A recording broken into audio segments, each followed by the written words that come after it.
Hey everyone, let's go ahead and let's solve through this review. We're going to determine whether the given numbers are solutions to the inequality. Our inequality is y minus 10 is greater than 2y minus 4. We're going to start with 5. 5 minus 10 is greater than 10 minus 4. No. Then let's do negative 16. So negative 16 minus 10 is greater than negative 32 minus 4. Yes. Now let's do negative 20. So negative 30 is greater than negative 40 minus 4. Yes. And then lastly, we've got negative 1. Negative 11 is greater than negative 2 minus 4. No, not a solution. Great. Now let's write this set in interval notation. We've got x is less than or equal to 4. Well, there's no bottom end right here, nothing below it, so that's a negative infinity, and that's always with a parenthesis. Our upper end is 4, and the less than or equal to says square bracket. D. Great.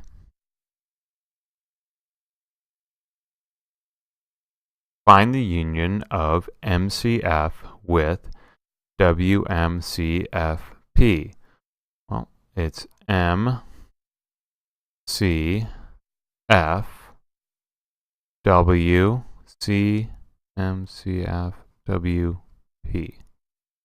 Find the intersection.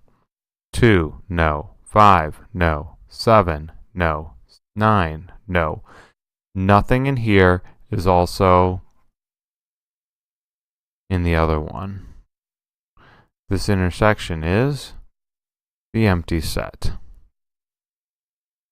or we write that as braces, curly braces with nothing in between. All right, next problems. Solve the following. Okay, we're going to take and subtract 10 from everything. So this is negative 6 is less than 3y, and then we divide by 3. So negative 2 is less than y. I'm going to do that again with 13. So 3y is less than or equal to 3. Y is less than or equal to 1. So we put them together and we get negative 2 is less than or equal to y is less than or equal to 1. Negative 2 and 1. Simplify. Well, this is equal to the absolute value of 17 times the absolute value of t squared. 17 is positive, and t squared is never going to be negative. This is just simply 17t squared. Let's solve the absolute value of 2x minus 1 is equal to 2. First, we have to consider the positive case. That's when 2x minus 1 is equal to 2. So we get that 2x could be 3, which means that x is going to be equal to 3 divided by 2. But we also have to consider the negative case. That's when 2x minus 1 is equal to negative 2. So we add 1 to both sides, and we get that 2x is equal to negative 1, which means that x is going to be equal to negative 1 half. Our solution set is negative 1 half, 3 halves.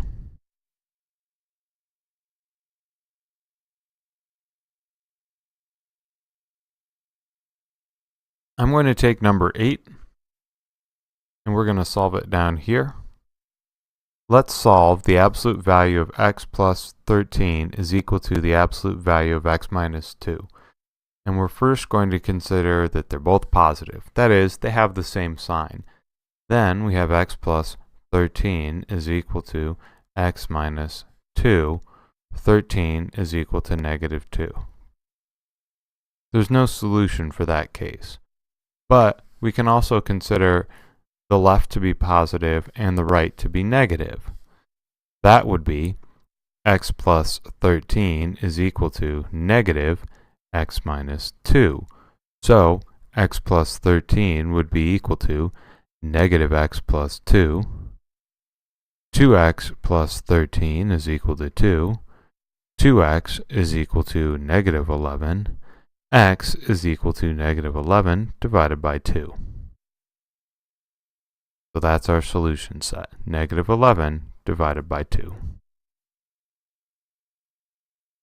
What about number 9 right here? Determine whether the ordered pair is a solution to the inequality. Well, I'm going to take 4, multiply it by negative 2, and subtract from that 3, and see if it's greater than a negative 19. So that's a negative 8 minus 3 is greater than negative 19.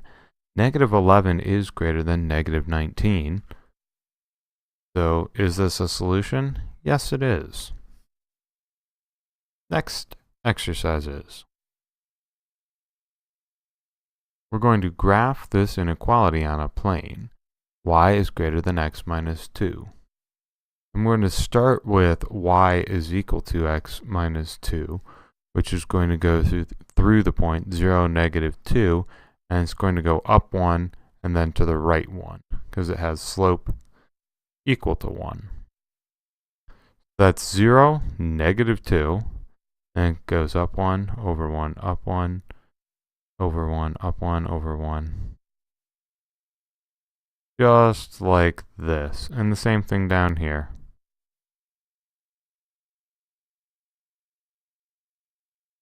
Now, I made a dashed line because that's strictly greater than. Where do we need to fill in? Y greater than. So let's test 0, 0. 0 is greater than 0 minus 2. That's true. And we could test, I don't know, right here, 4, 0. 0 is greater than 4 minus 2. Well, that's false. So this is our false side, and then this is our correct side, which is just what we expected. So we'll go ahead and we'll shade that in.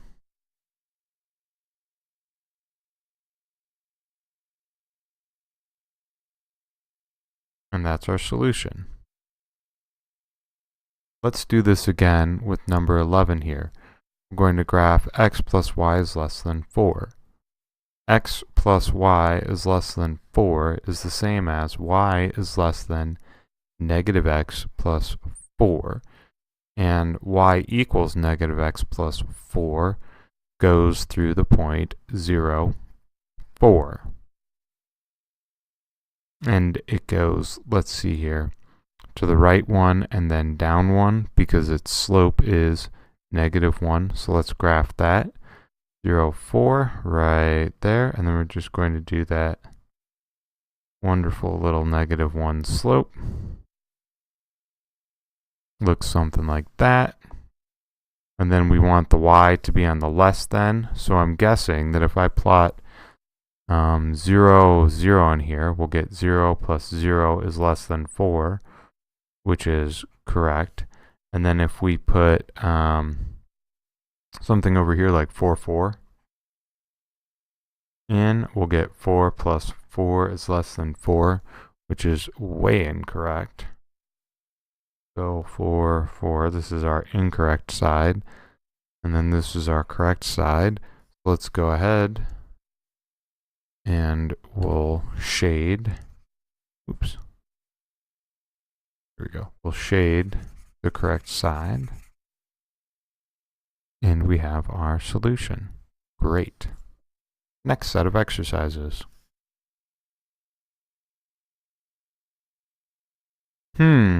What possible inequality could this be? Number 12.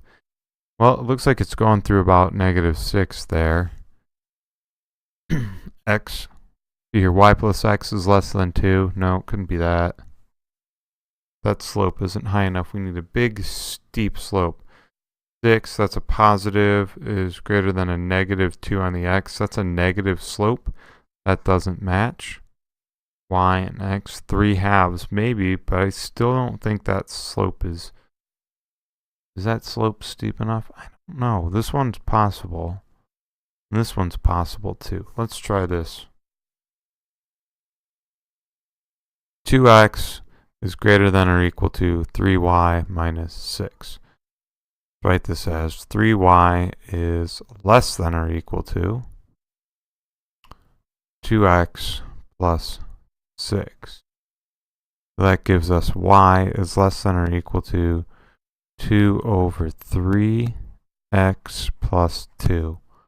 Now that doesn't match, that's not it. What about minus 2y is less than... see, we could have ruled that one out right away. Look at that, we could have ruled that out. It's gotta be this one right here. Less than, what would this be? Negative 5x plus 10.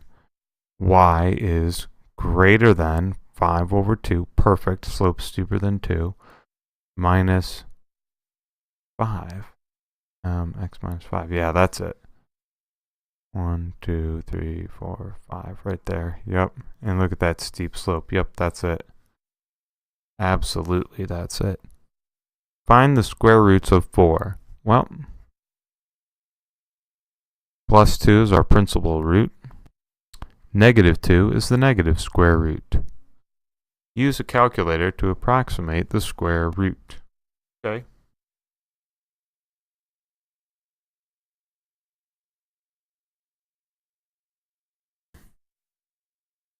So I've got my calculator right here, and I'm going to hit second square root, and then I'm going to enter 209, and I'm going to divide that by 47.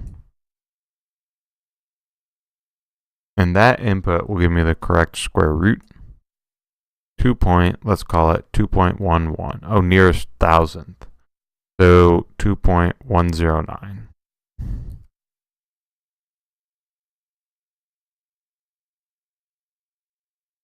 Great, 2.109. All right. Next set of exercises.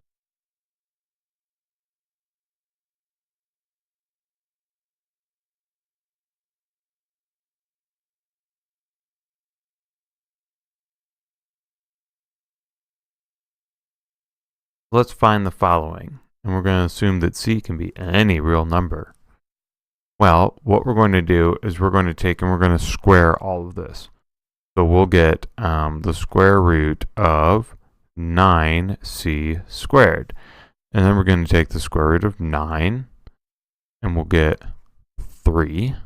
But then we've got to take the square root of c squared. And we're actually going to get the absolute value of c, because if I put a negative 2 in here, c will end up getting squared, and then we take the principal square root, and we get a positive 2 out of this. We'll get a positive 6.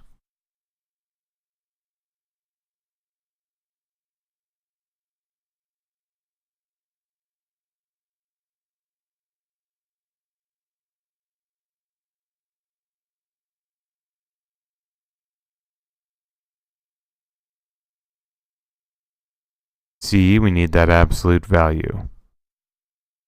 Rewrite with rational exponents. The square root of 17, square roots are the 1/2 power. Simplify this expression. Well, we're first going to take this cube root.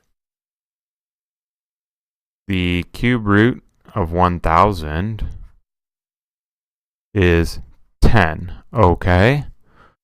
So then we're going to take 10 and raise it to the 5th power.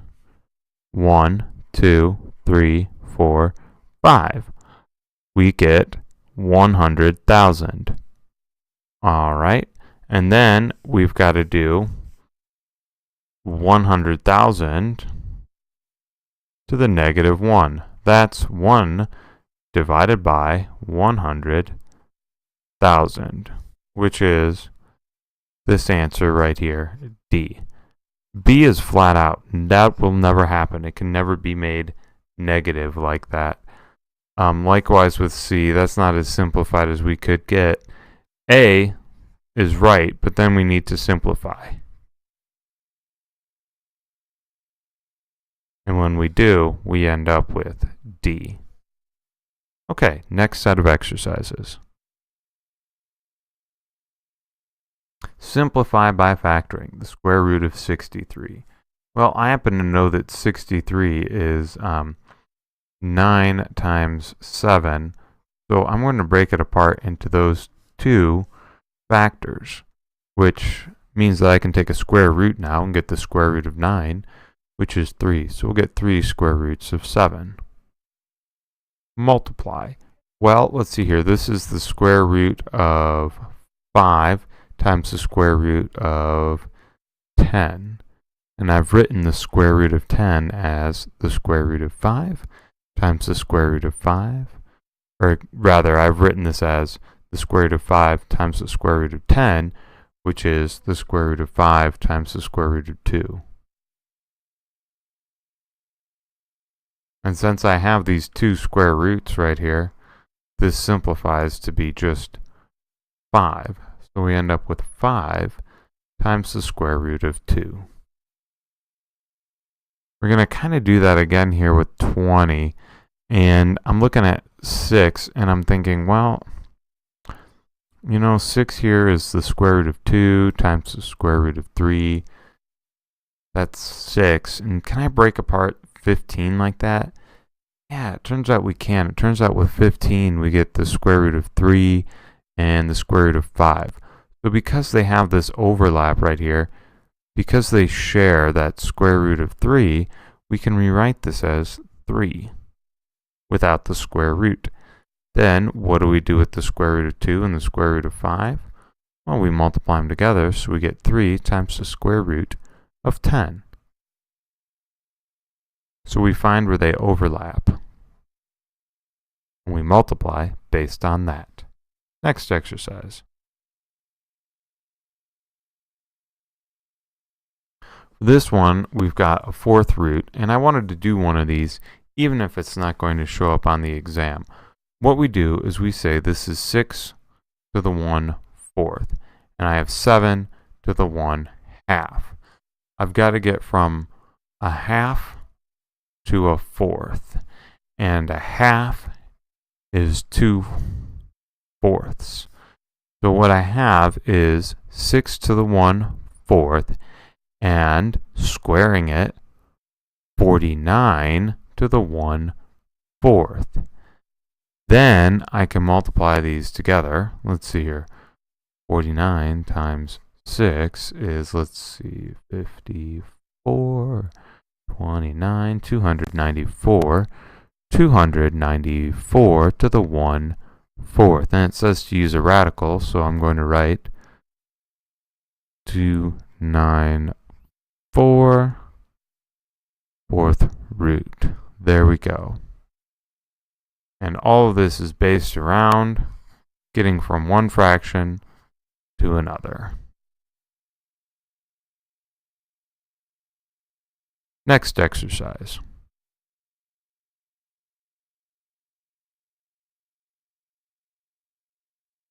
And this is, again, a similar thing here where we're multiplying. So we've got b, let's pick a different color. B to the, 4/5, and b to the 3/2 is b to the 8/10 times b to the 15/10 is b to the 23/10. So I guess that would be the 10th root of b to the 23rd, which is weird. You know what? I'll bet this is b squared times the 10th root of b cubed. Wow.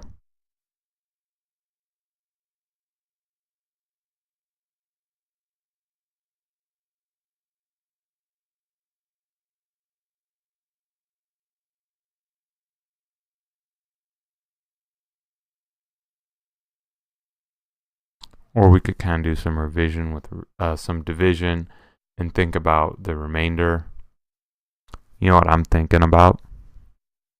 I'm thinking and hoping that something like this doesn't show up on the exam. My goodness.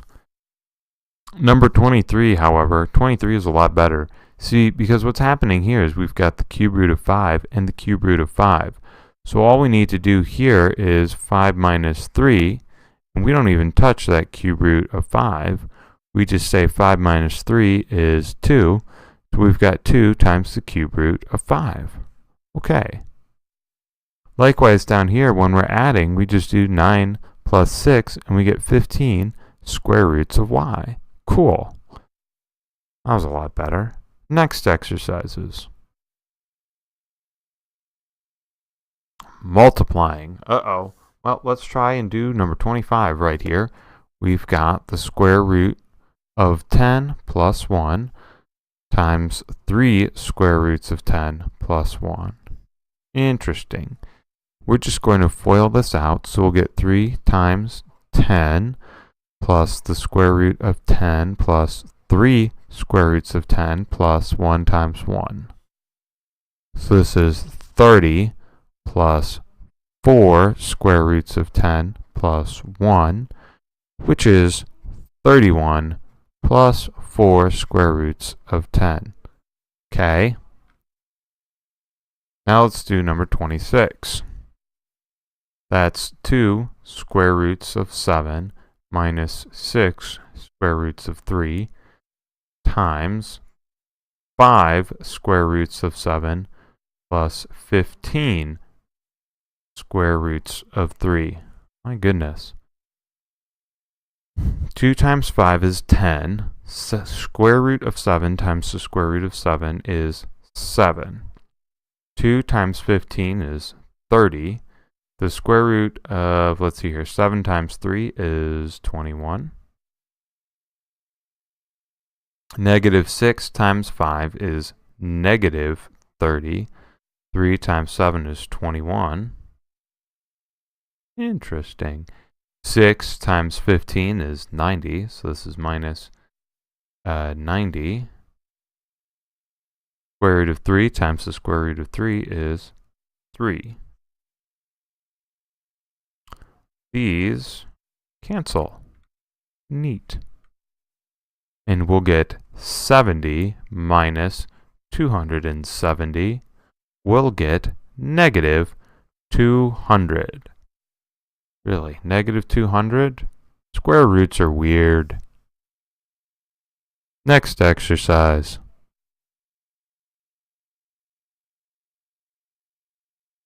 Number 27 is kind of a bad rationalize the denominator problem because we've got this cube root hanging out here. If we had a square root, this would be downright simple. We'd just multiply everything by the square root of 4. But that's not what we need to do. We need to multiply everything by 2 cube roots of 4. 4 times 4 is equal to 16. So that means we're going to multiply top and bottom by the cube root of 16. And then we'll have 64, or 4 cubed, in the denominator. But that also means that for the numerator, we're going to have to take, so this is cube root of 375 times cube root of 16. We're going to have to multiply that all out. Divided by cube root of 4 times cube root of 16. 375 times 16. We do what we must.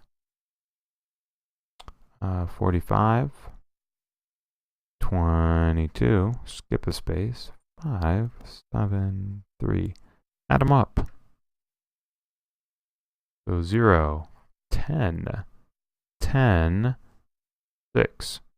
6,000. Okay. So this is the cube root of 6,000 divided by the cube root of 64, which is 4. Oh my goodness, 1, 2, 3 zeros. It that simplifies 10 times the cube root of 6 divided by 4. Oh my gosh, it simplifies again. And these problems are rigged. 5 times the cube root of 6 divided by 2. That is our answer. Let's rationalize this tricky denominator. And for this problem, what we're going to do is we're going to have to use the conjugate of this denominator. We're going to multiply the top by square root of 7 plus the square root of 3, and the bottom by the square root of 7 plus the square root of 3. Now the denominator isn't going to be too bad right here, because we chose the conjugate. It's going to be 7 minus 3. It's this numerator that's going to be tricky. It's going to be minus 28 square roots of 14 minus 28 square roots of 6. 14 and 6 don't have any common factors or way to get between the two of them at all. So we're not going to be able to do anything with that. But we can take this denominator and take 7 and subtract from it 3. When we do that, we get 4.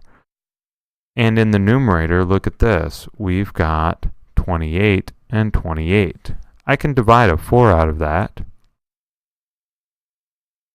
and we'll be left with negative 7 square roots of 14 minus 7 square roots of 6. So this whole thing becomes negative 7 square roots of 14 minus 7 square roots of 6. Cool.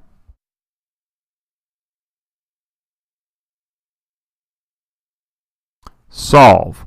Wait a minute. A negative equal to a positive. This will not have a solution. But if it did, we'd find it by squaring and then subtracting. And we'd check by saying x is 93. Let's add 7 into there. We'll get the square root of 100, which is 10, which is not negative 10. So there is no solution. Just like I said. For number 30, we're again going to square both sides. So we're going to have x minus 5, quantity squared, is equal to, let's see here, the square root of 39 minus 5x. Square that. X squared minus 10x plus 25 is equal to negative 5x plus 39. Oops. So we add 5x to both sides. X squared minus 5x. We subtract 39. This is minus 14 because 25 minus 39 is equal to negative 14. And we set it equal to 0. And this factors into x minus 7 times x plus 2. So x is equal to 7, negative 2. Do they both work? I don't think so. Because I think if we take a negative 2, we'll get negative 2 minus 5 is equal to the square root of 39 plus 10. So negative 7 is equal to the positive square root of 49. That doesn't work.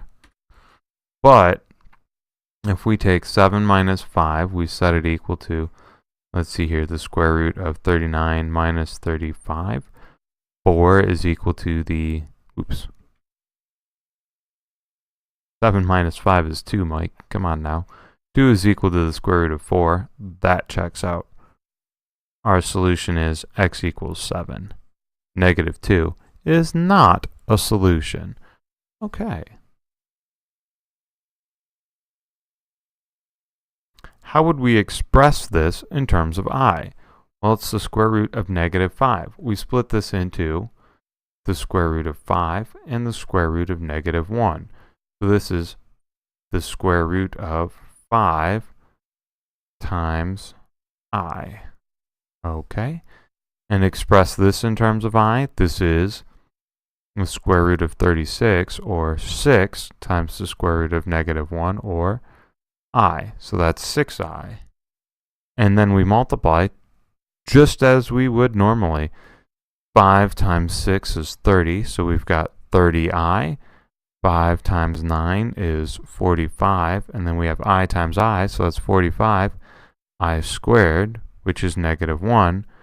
This is 30I plus 45, but that's not the right form. We need to write it as 45 plus 30I. There we go.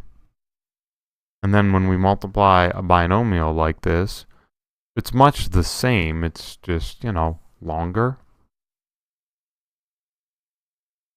7 times 9 is 63. 7 times 8 is 56. 2 times 9 is 18.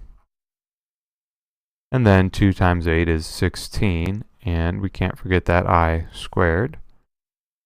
So we'll have 63 plus 16.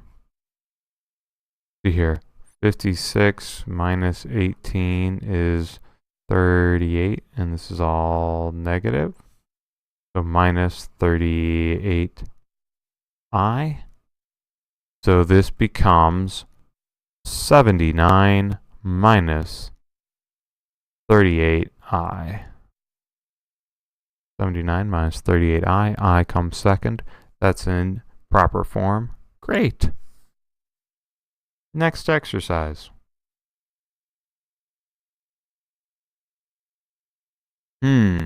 Divide.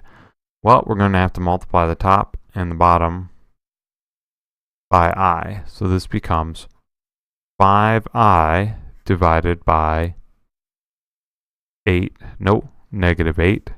This becomes, let's just write it as negative 5/8 I.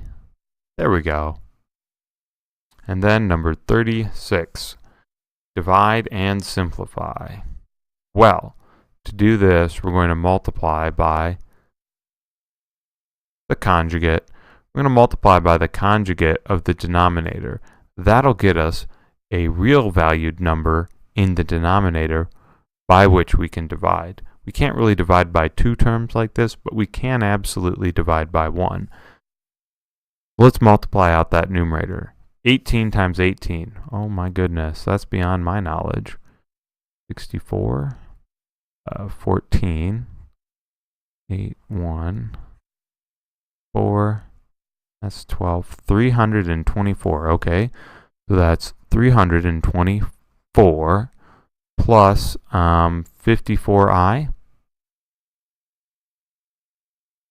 plus 54I minus 9.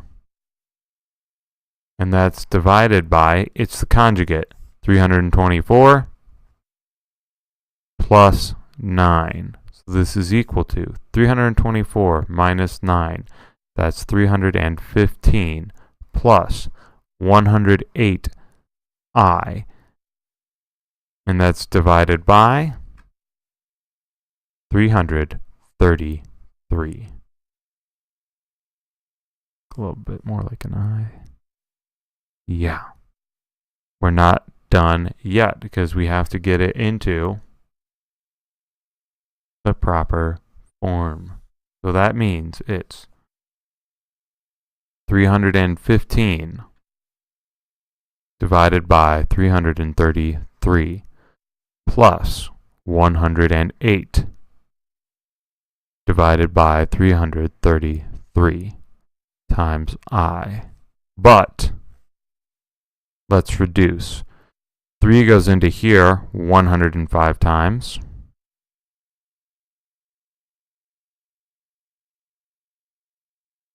Three goes into 108, 36 times.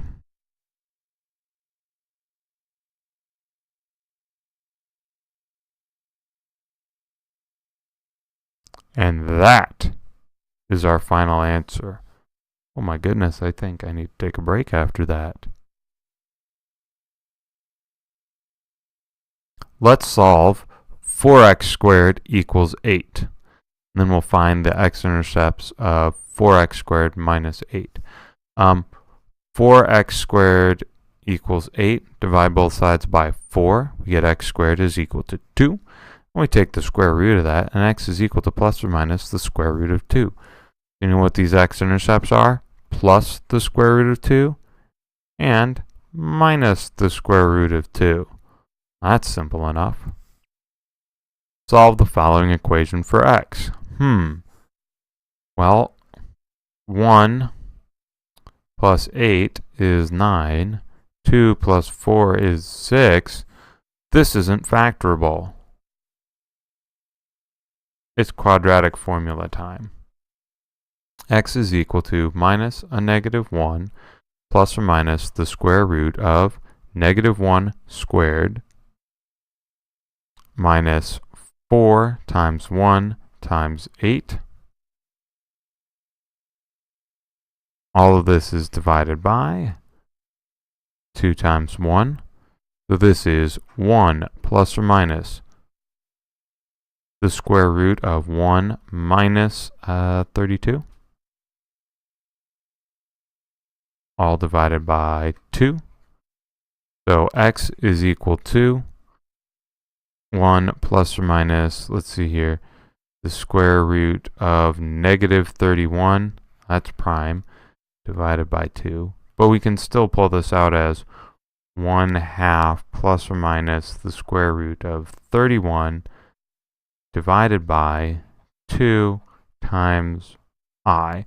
And that gets us our a plus bi form, which we want. Cool. Next exercise.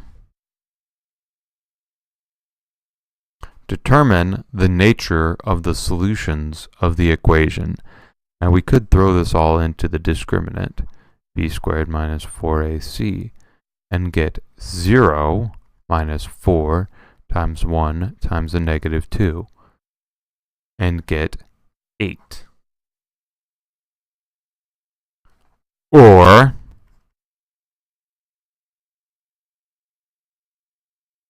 we just kind of solve, and we're looking and we're seeing we have 2 real roots. Next, we need to write a quadratic equation in the variable x having the given numbers as solutions, and then we write it in ax squared plus bx plus c form. My first solution is negative 10, so I'm going to write x minus a negative square root of 10. My next is 8 times the square root of 10, so I'm going to subtract that from x in my next binomial. Now we multiply.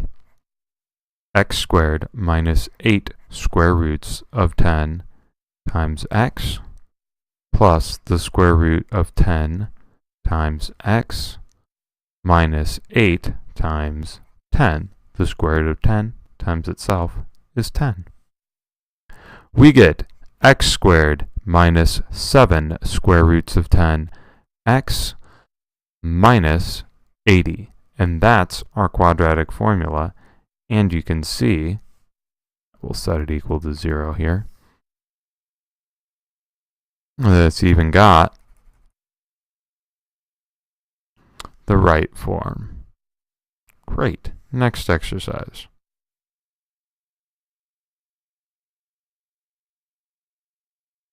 Let's solve x minus 2 times x plus 7 is greater than 0.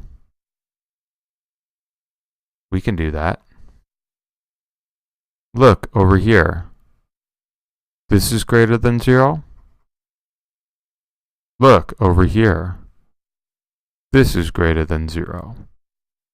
This is negative 7, and that's 2. If x is less than negative 7, it's greater than 0. Or if x is greater than 2, this is greater than 0. It's in between that it doesn't work. For example, if I take a negative 10 and I put that in there, I get negative 10 minus 2 times negative 10 plus 7. I get negative 12 times a negative 3, which is equal to 36, which is certainly greater than 0. Or if I put a positive 10 in there, I get the same thing.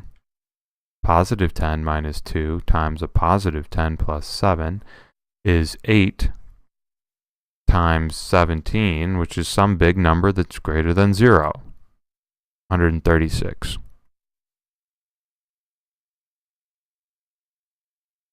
So that's our solution. In interval notation, that's negative infinity to negative 7 unioned with 2 to infinity. Next,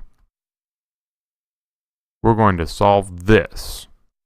X squared plus 110 is less than 21x. And to do that, we're going to start by getting everything on one side. X squared minus 21x plus 110 is less than 0. Okay. So we need two factors of 110 that subtract to a negative 21. Or we can try to put everything in the quadratic formula, because I can't think of anything off the top of my head. But I'm pretty sure that 4 times 110 and negative 21 squared are pretty close to each other. 21 times 21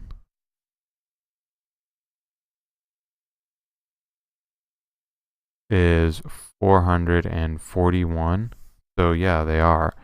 This is 21 plus or minus the square root of 441 minus 440 over 2. So this is 21 plus or minus the square root of 1 over 2, which is 21 plus or minus 1 over 2. Oops.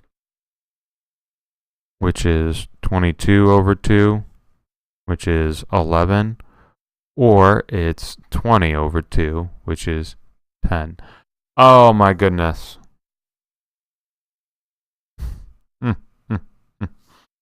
Okay. So let's put a number like we have on our number line here. 10 and 11. Let's put a number like 0 in there. We'll try 0. 110 is less than 0. Nope. This whole region's a no. Let's try 12. 144 plus 110 is less than, let's see here, 21 times 12 is 2, 4, 1, 2, 2, 5, 2. 252. 254 is less than 252. No. So then our answer is what's in between by process of elimination. We could try this with 10.5 if we think it's going to work. And you know what? Rather than pull out a whole bunch of fractions, I'm just going to take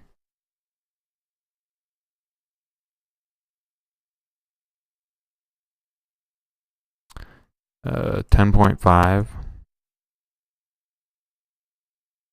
square it, add that to 110, take 21, multiply it by 10.5, and I'll get, aha! That left side, 21 times x side. So, yep. That's our solution. From 10 to 11, or 10 is less than x is less than 11.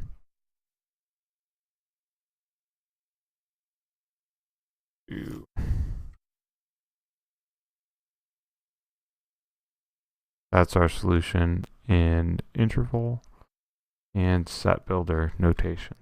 Great. And that is our last question for our review. Good luck studying, and I will see you for the exam.